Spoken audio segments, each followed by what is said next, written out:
बिस्मिल्लाहिर्रहमानिर्रहीम। अस्सलाम वालेकुम दोस्तों, उम्मीद करता हूँ आप सब खैरियत से होंगे। तो आज का ट्यूटोरियल नंबर 2 हम आज बात करेंगे इसमें डाटा टाइप के बारे में। तो उससे पहले मैं आपको कुछ बताना चाहता हूँ। जो वेरिएबल डिक्लेरेशन से पहले आपको ज़रूरी ख्याल रखना है इस चीज़ का। तो ये कुछ जो है ना कीवर्ड्स हैं, 32 कीवर्ड्स जो C plus plus programming language में इस्तेमाल हुए और सी में भी हैं। ठीक है ना। और ये जो थे ना, ये another 30 keywords that were not in C, ये सी प्रोग्रामिंग लैंग्वेज में नहीं थे। तो ये वेजॉन स्टोरस्ट्रप के द्वारा इसमें नए दाखिल किए गए। ठीक है। तो ये कीवर्ड्स हैं, आप इसे नोट डाउन कर लें और आप ये ख्याल रखें कि इसे आप एज ए वेरिएबल ना डिक्लेयर करें। ठीक है। तो आपको इस चीज़ का ख्याल रखना होगा। ठीक है ना। ब्रेक, एल्स, एंड, डबल, ये चीज़ें ये आपने वेरिएबल के तौर पर नहीं लगानी। आप जिस तरह एक डाटा टाइप लगा लेते हो, फिर उसके बाद आप उसका वेरिएबल के तौर पे ये चीज़ नहीं लगाओगे, आप इसको ख्याल रखोगे। ठीक है। तो चलते हैं अब डेव सी प्लस प्लस में। तो आज हम डाटा टाइप्स के बारे में बात करेंगे, जो कि बहुत ही इम्पोर्टेंट है C plus plus programming language में। C plus plus programming language का ना कॉन्स्टेंट जो कॉन्सेप्ट है ना, वो बहुत अच्छा है। तो ये आपके बेसिक के लिए बहुत काम आएगा। तो आप इसे सीख लें ताकि आपको बहुत फ़ायदा हो। तो हम न्यू फाइल बनाते हैं, अब इसी साथ ही सेव कर लेते हैं। तो ये कंट्रोल प्लस आल्ट प्लस, तो उसे दबा के, तो यहाँ पर मैं इसको फाइल का नेम देता हूँ #2 और यहाँ पर देता हूँ डाटा टाइप्स। ठीक है। तो हैशटैग डाटा टाइप्स फाइल का नेम दिए मैंने। आप कुछ भी रख सकते हैं, आपको CPP ज़रूर आगे रखना है आखिर में। ठीक है। .cpp। तो मैं लिखता हूँ हैशटैग इंक्लूड, एंगल ब्रैकेट्स लगा लेते हैं, IO स्ट्रीम। ठीक है। Using name space std। तो अब शुरू करते हैं हम अपने जो हमारे डाटा टाइप्स के बारे में। तो हम मेन फंक्शन बना लेते हैं उससे पहले। तो मेन फंक्शन बनाना है अभी, तो लिख लो इंट मेन फंक्शन। ये प्रोग्राम की जो क्लीननेस है, जो रीडेबिलिटी है ना, उसे रखने के लिए मैं इस तरह कर रहा हूँ। तो अब शुरू में वैसे इसे ऊपर रखें ताकि आपको सही समझ आ जाए। जिस तरह इसे ऊपर इधर रख लिया करें ताकि आपको सही समझ आए कि ये यहाँ से शुरू हुआ था, यहाँ पर ख़त्म हो गया। ये मैंने रीडेबिलिटी बढ़ाने के लिए इस तरह रखा है। तो रिटर्न ज़ीरो।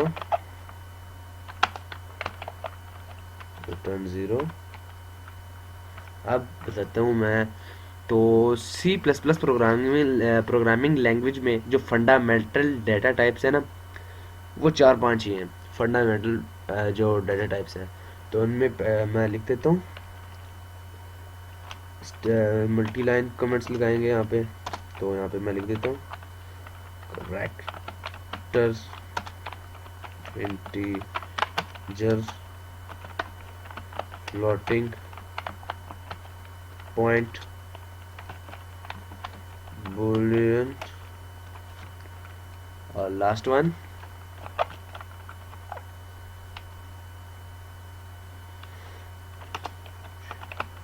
अनसाइंड। ठीक है।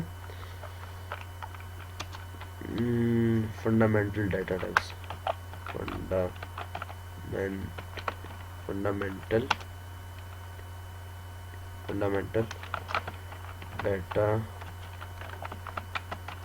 Types in C plus plus. ठीक है। Fundamental data types in C plus plus. ठीक है। तो हम यहाँ पर मैंने सॉरी इसको बंद नहीं किया, तो ये मल्टी लाइन कमेंट बंद हो गया। तो पहले हम बात करते हैं करेक्टर के बारे में। तो मैं लिख देता हूँ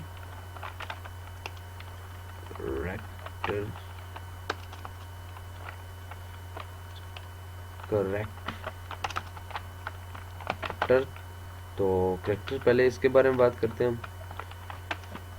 ठीक है। ये अब मैं सिंगल लाइन कमेंट लगाता हूँ। इसका जो सिंटैक्स है वो मैं बता देता हूँ आपको। डाटा टाइप सिंटैक्स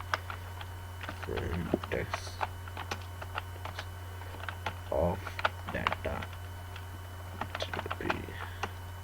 ठीक है। ये तमाम के लिए यूज़ होता है, यानी तमाम डाटा के लिए। तो इसमें कुछ मुश्किल नहीं है वैसे मुझे लगता है।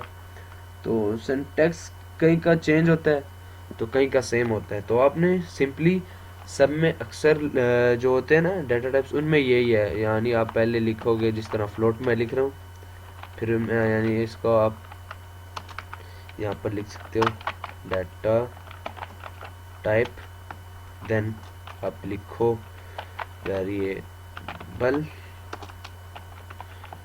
फिर आप अगर इज इक्वल आपको ज़रूरत पड़े तो आप लगा सकते हो। इज इक्वल के बाद आपने वैल्यू देनी होती है, ठीक है।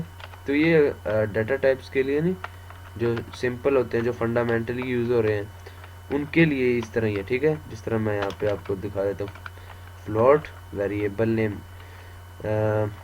पाई, ठीक है, और यहाँ पे मैं इसको इज इक्वल, और मैं आपको समझाने के लिए इसको इस तरह कर देता हूँ, ठीक है, और वैल्यू 3.14, ठीक है। स्टेटमेंट टर्मिनेटर आपने ज़रूर आखिर में लगाना है। तो ये सिंपल मैंने आपको प्रैक्टिकली बता दिया। तो करैक्टर, जिस तरह मैं इसकी शॉर्ट फॉर्म ये कैर, ये आपने याद कर लेनी है, कैर, ठीक है। तो कैर मैं इसे देता हूँ जेंडर। तो अब लगाते हैं सिंगल कोटेशन। जो सिंपल कैरेक्टर होता है ना कैर, ये एक ही डाटा टाइप लेते हैं मेमोरी एलोकेशन के दौरान, तो यानी एक ही बाइट लेता है, ठीक है। और इस यानी ये एक ही बाइट लेता है। बाइट जानते हो ना, 8 बिट इज इक्वल 1 बाइट, ठीक है, वो वाला। तो इसके अंदर मैं लिखता हूँ मेल, ठीक है, मेल एक जेंडर है। तो मैं इसे सी आउट, डबल कोटेशन लगाई, फिर डबल कोटेशन लगाई, फिर स्टेटमेंट टर्मिनेटर लगा दिया। तो अब मैं लिखता हूँ C out show me gender, show me gender, ठीक है। तो यहाँ पर मैं लिख देता हूँ शो मी जेंडर, ये हो गया, ये हो गया इंसर्शन ऑपरेटर। और यहाँ पर अब मैं हम जेंडर लिख लेंगे, बस सिंपली एक एंड लाइन लगा लेता हूँ। तो F11 जो कि शॉर्ट कमांड है इसकी, कंपाइल एंड रन की, तो वो कर ली। अब देखो आपको सिंपल नज़र आ रहा है, show me gender, gender is equal male, male M, ठीक है। तो ये करैक्टर के लिए यूज़ हो गया। अब बारी आती है जो हमारे पास अभी है, वो है इंटीजर। तो इंटीजर डाटा टाइप कर लेते हैं।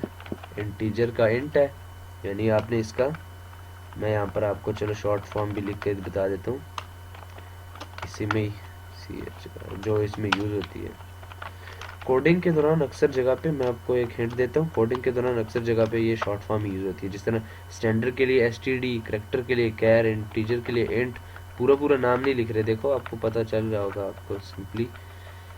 तो इसके लिए float फ्लॉट, इसके लिए बूल लिखते हैं, ठीक है।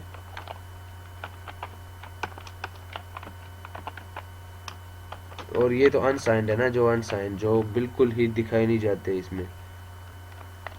तो अनसाइन वो होते हैं जो साइन नहीं किए गए होते। तो अब आगे बारी इंटीजर। तो मैं लिखता हूँ इंट, मैं फिर इसे बताता हूँ भाई, आप लिखो एज, एज इज इक्वल, देखो मैं आगे वैल्यू भी दे रहा हूँ, ठीक है। जो आपकी एज जो लिखता हूँ मैं, चलो 30 लिख देता हूँ। तो सी आउट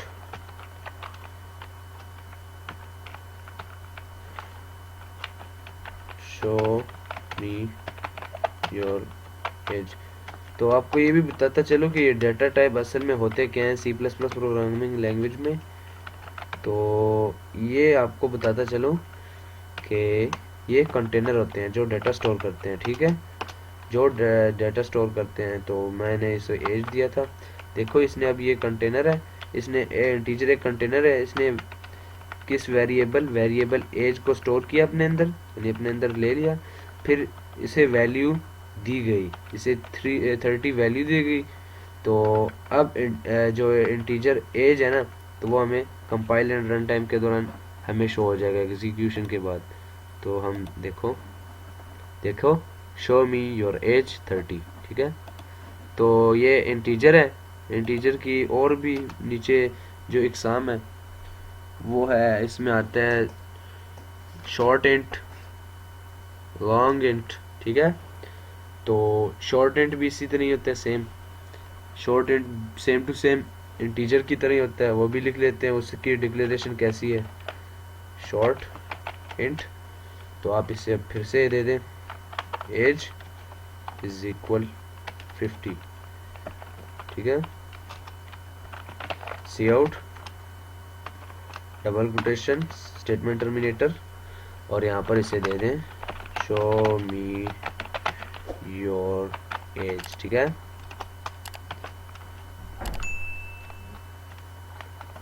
तो यहाँ पर मैंने इसे दे दिया शो मी योर एज।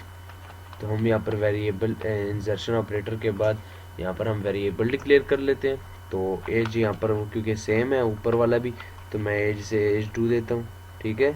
यहाँ मैं इसे कहता हूँ एफ एज, यानी father age, show me your father age, father age, ठीक है।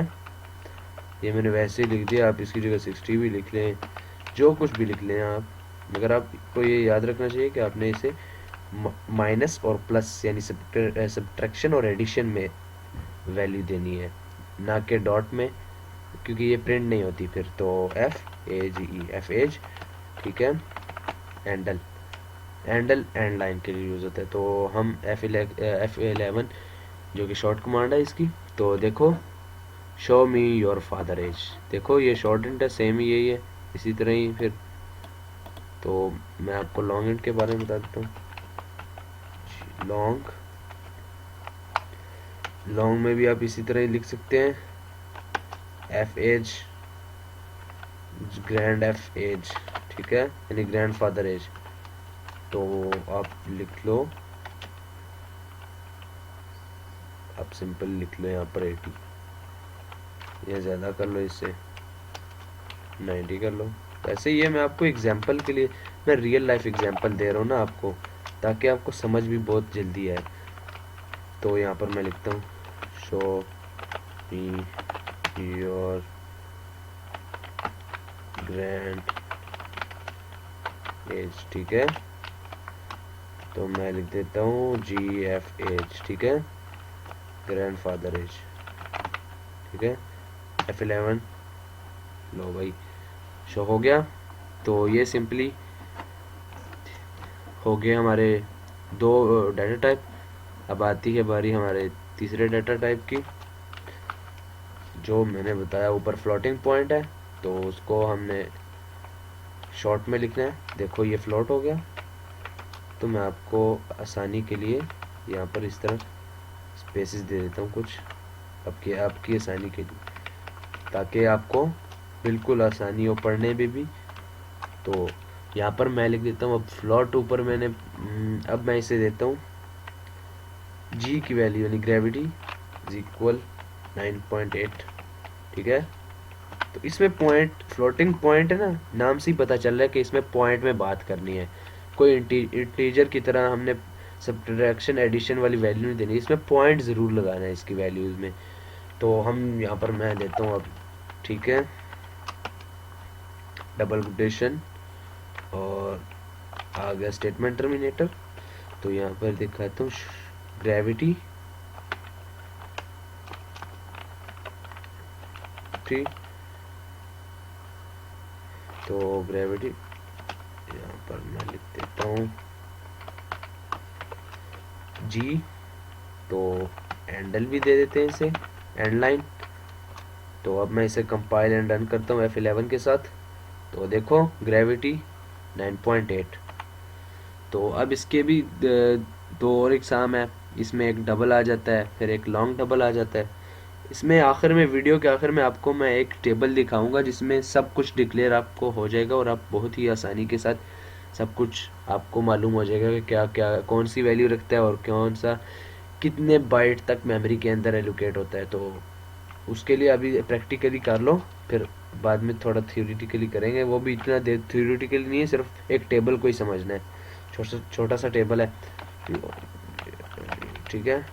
डबल, ये चीज़ अब मैं पाई लिखता हूँ, पाई इज इक्वल 3.14, ये भी इसी की किस्म है एक। तो मैं लिख देता हूँ C out statement terminator double quotation. अब मैं लिखता हूँ पाई वाई पाई, ठीक है, यहाँ सिंपली पाई लिख देता हूँ, यहाँ पर लिख देता हूँ पाई एंड डल, ठीक है। अब फिर से कंपाइल एंड रन F11 के साथ, तो देखो पाई 3.14। तो मैं इसे इस तरह करता हूँ कुछ, इसे मैं इज इक्वल दे देता हूँ, ठीक है, ग्रेविटी। तो ये अब मीटर पर सेकंड है, ठीक है। अब आती है बारी लॉन्ग डबल की। लॉन्ग डबल तो ये बहुत ज़्यादा वैल्यू रखता है अपने अंदर लॉन्ग डबल। ये फिर इससे कम वैल्यू डबल रखता है, फिर इससे कम फ्लोटिंग पॉइंट वैल्यू रखता है, ठीक है। मतलब ये इस तरह टीचर लेते रहते हैं इस तरह के पॉइंट के बाद भी इस तरह, ठीक है। लॉन्ग डबल हो गया, तो अब जो आप मर्जी वैल्यू दे ले, तो मैं यहाँ पर अब अपने से भी दे सकता हूँ। लॉन्ग डबल में मैं देता हूँ भाई, आप मुझे परसेंटेज शो कराओ, परसेंट पर लिखता हूँ, ठीक है। परसेंटेज आपको परसेंटेज इज इक्वल 95.14141 या इस तरह कर ले 454545, ठीक है। तो इसके अंदर C out double quotation statement terminator, तो मैं लिख देता हूँ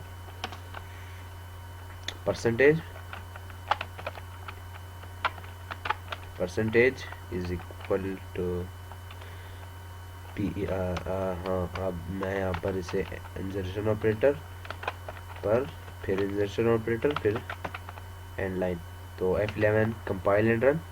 तो देख रहे हो आप कौन सी वैल्यू दे रहा है वो परसेंटेज 45 9.5 95 के बाद 95.4545 दे रहा है, ठीक है। तो फिर इसे कट करते हैं, तो ये हमारे अब फ्लोटिंग पॉइंट भी हो गया। तो इस तरह करता हूँ, इसके ऊपर मैं डिक्लेयर कर देता हूँ थोड़ा सा यहाँ पर single line comment,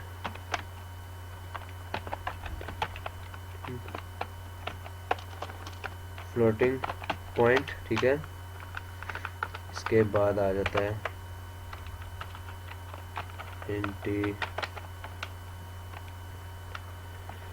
integer, okay. इसके बाद आती है बारी अब ऊपर कैरेक्टर की, तो वो मैंने ऑलरेडी लिखा हुआ, ये फंडामेंटली यूज होते हैं, ठीक है।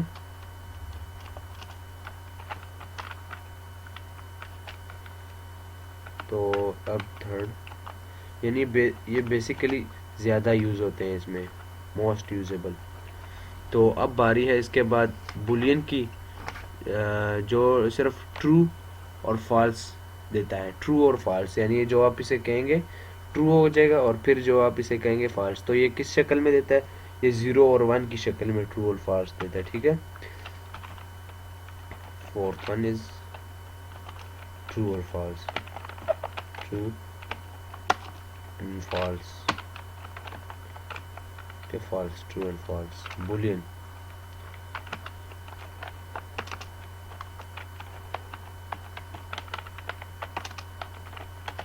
बुलियन ट्रू और फॉल्स, यहाँ सिंपली और लिख लो।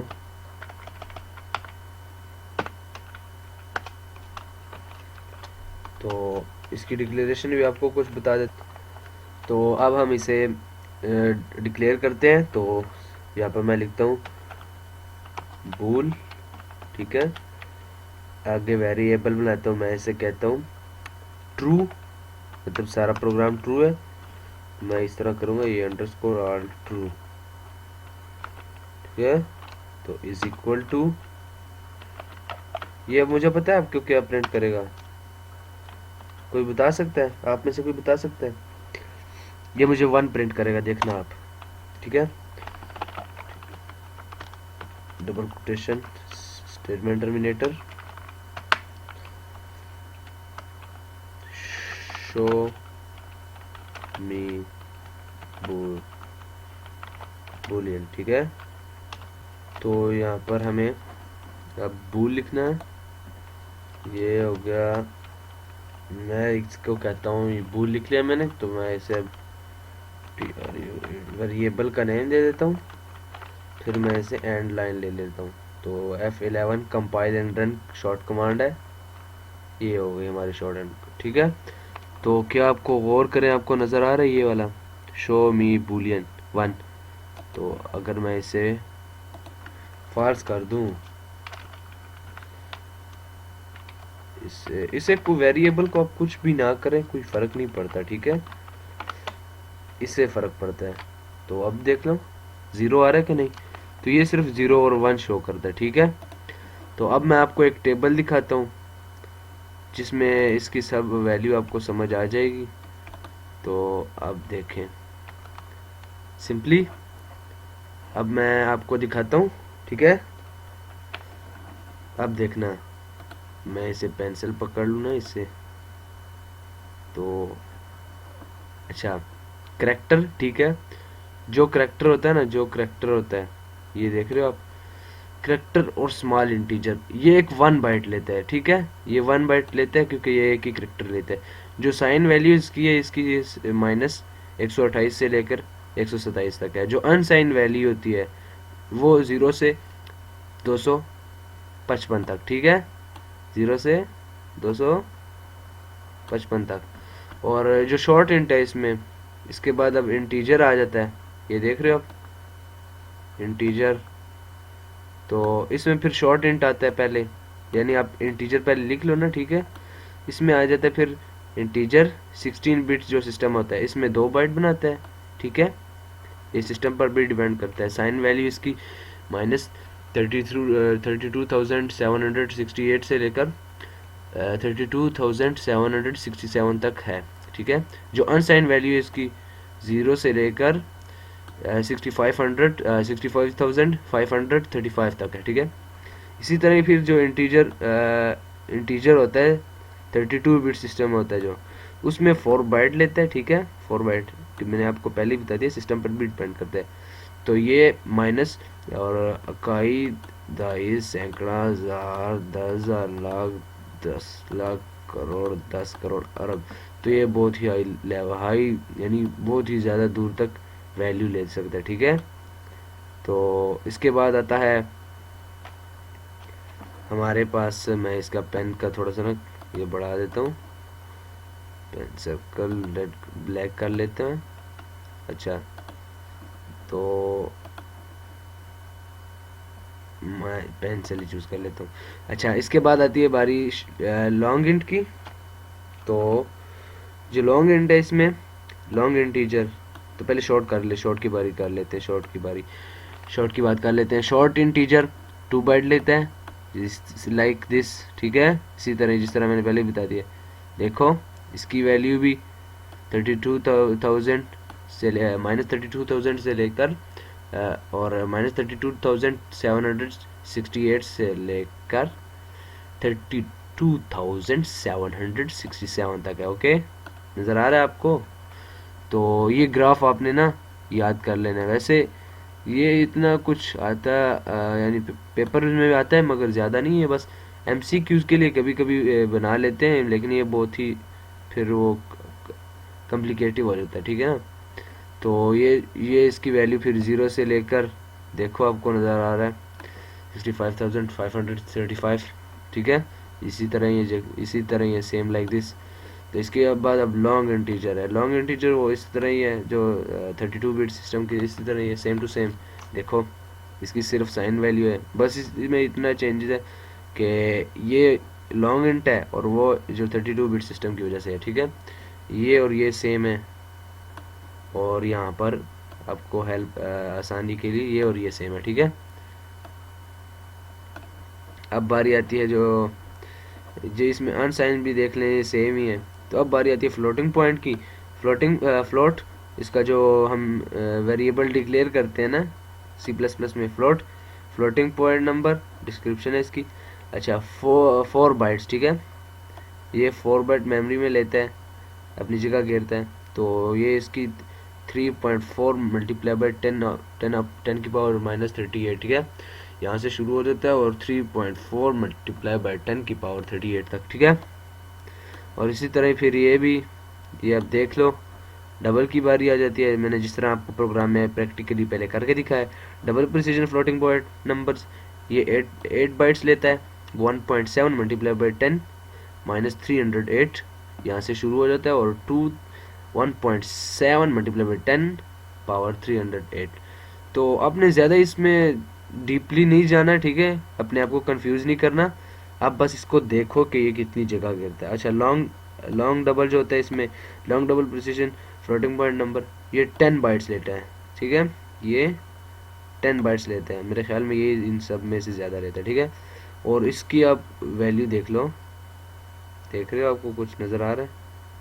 मैं इसको ज़रा हटा लेता हूँ, ये पेंसिल ख़त्म करता हूँ। तो इसके बाद आ गया बूलियन।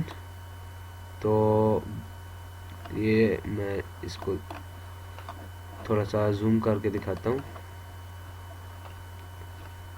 ये रहा boolean, bool boolean bool value, it can take one of two value इन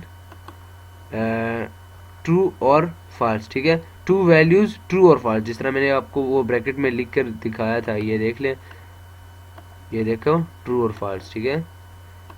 तो अब ये देखो ट्रू और फॉल्स, ठीक है। ट्रू 1 होगा और फॉल्स 0 होगा, जिस तरह मैंने आपको अभी करके भी दिखाया था, फिर करके दिखा देता हूँ। देखो फॉल्स लिखा हुआ है, 0 आ गया, और ट्रू जिस तरह इधर इधर देखो, फॉल्स 0, और मैं इसे देता हूँ अब ट्रू, और F11 दबाता हूँ, देखो ये 1 आ गया, तो ये हो गया हमारा प्रूफ, ठीक है। अब ये कितने बाइट्स लेता है मेमोरी में, साइज कितना है, तो ये 1 बाइट लेता है। ये यहाँ पे देख लो, आपको शायद नज़र आ भी जाए, ये रहा 1 बाइट, ठीक है, ये 1 बाइट लेता है। और इसके बाद आपको एक टास्क देता हूँ, आप डाटा टाइप जान ही चुके हैं, तो आप एक सिंपल प्रोग्राम लिखें। आप लिखें कि जिस तरह मैंने यहाँ पर ऊपर बनाया हुआ है एज फ्लोटिंग पॉइंट, तो आप इस तरह का एक टेबल बनाएं सिंपल सा, जिसमें स्टूडेंट की एज मांगे आपसे, फिर उसका जो यानी उसकी जो बर्थ है वो मांगे, वो आप इंटीजर में भी दे सकते हैं, ठीक है। एज उसकी टोटल एज लेनी है, जो डेट ऑफ बर्थ है उसमें आपने उसका सन लेना है, और उसके बाद जो करेक्टर है उसका करेक्टर ये करना है आपने कि जेंडर उसका चेक करना है आपने, यानी अपना अपना जेंडर उसमें डाल देना है। यानी आपके पास एक स्टूडेंट ऐड हुआ, उसका आपने ये लिया, इंटीजर लिया, जेंडर लिया, और फिर उसके बाद फ्लोटिंग पॉइंट में आप उसका उसकी हाइट मालूम कर सकते हैं। यानी आप उसकी इस जी की जगह उस पर लिख दें GST, ठीक है, उसकी हाइट। तो हिंट दे रहा हूँ ना आपको इसके लिए, तो आपको ये प्रोजेक्ट करना है घर में, ठीक है। तो इसके बाद बूलियन का भी थोड़ा सा इस्तेमाल कर लें, वैसे ही इतना खास यूज़ तो नहीं होता, मगर आप इस्तेमाल कर लें। तो आज का ट्यूटोरियल यहाँ पर ख़त्म, मिलते हैं फिर अगली नेक्स्ट वीडियो में, तब तक के लिए दीजिए इजाज़त, अल्लाह हाफ़िज़।